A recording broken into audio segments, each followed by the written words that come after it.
विकराल रूप से हुई परेशानी, करने लगा वो अपनी मनमानी, नई नई बीमारियां कर रही आनी। आओ सुनाओ प्लास्टिक की कहानी। आज के कार्यक्रम के मुख्य अतिथि श्री विजेंद्र गुप्ता जी को कि वे अपने प्रभावी शब्दों से हम सबके जीवन को आगे बढ़ने का संदेश दें। तालियों की गड़गड़ाहट जरा जोरदार।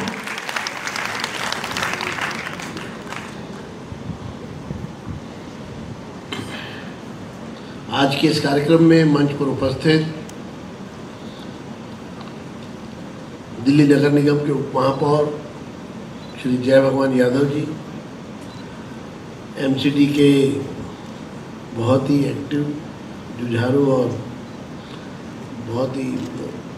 शिद्दत से जो काम कर रहे हैं कॉरपोरेशन के लिए, ऐसे Shri Ashwini Kumar ji, vice chancellor DTU जिन्होंने अभी प्रोग्राम्स के बारे में भी बताया, Prateek Sharma ji, additional commissioner Jitendra Yadav ji, additional commissioner IT Meghwal ji, Prem Mandal ji, DC Rohini, Rakesh Kumar DC Narela, KP Singh ji ENC, Surendra Kumar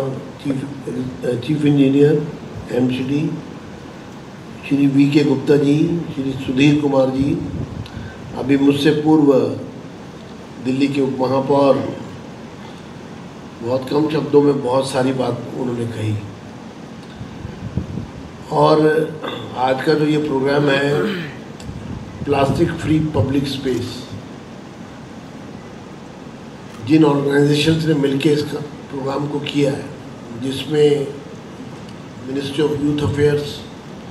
and sports, my Bharat और जिम्स और नेशनल क्लीन एयर प्रोग्राम, इन सब ने मिलकर MCD के साथ इस कार्यक्रम का आयोजन किया है। और ये अवेयरनेस प्रोग्राम, मेरा ये मानना है कि अपनी एक छाप छोड़ेगा और इसकी आवाज़ दूर तक जाएगी, क्योंकि जो विषय है वो अपने आप में आज हम सबके सामने एक चुनौती है। इस चुनौती को हमने स्वीकार किया है। कार्यक्रम होना जी, VC साहब, प्रतीक शर्मा जी, हमारे 2 एडिशनल कमिश्नर जितेंद्र और Meghwal ji, deputy commissioners, engineering in chiefs of MCD, students, faculty members, NGO से आए लोग, RWA से आए लोग, इस बैठक आज की जो हम लोगों के साथ है, हम सब मिल रहे हैं, ये बहुत महत्वपूर्ण है, क्योंकि समस्या बहुत बड़ी है और बहुत जटिल है। दिल्ली में कूड़े का उत्पादन या जनरेशन कह लीजिए, उत्पादन तो क्या, 11,000 से 12,000 मीट्रिक टन के आसपास प्रतिदिन होता है, और उसमें करीब 10% प्लास्टिक है। बायो माइनिंग हमारे 3 डंप साइट पे चल रही है, जो कूड़े के पहाड़ हैं, और उनको काफ़ी हद तक सरकार ने कम किया हुआ है और पूरी शिद्दत से उस पर हम लोग जुटे हुए हैं। और आने वाले करीब 1-1.5 साल में आप पाएंगे कि वो डंप को हम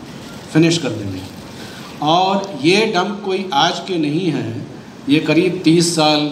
35 साल जो हमने नौकरी ज्वाइन नहीं की थी, कुछ तो डंप तब के हैं।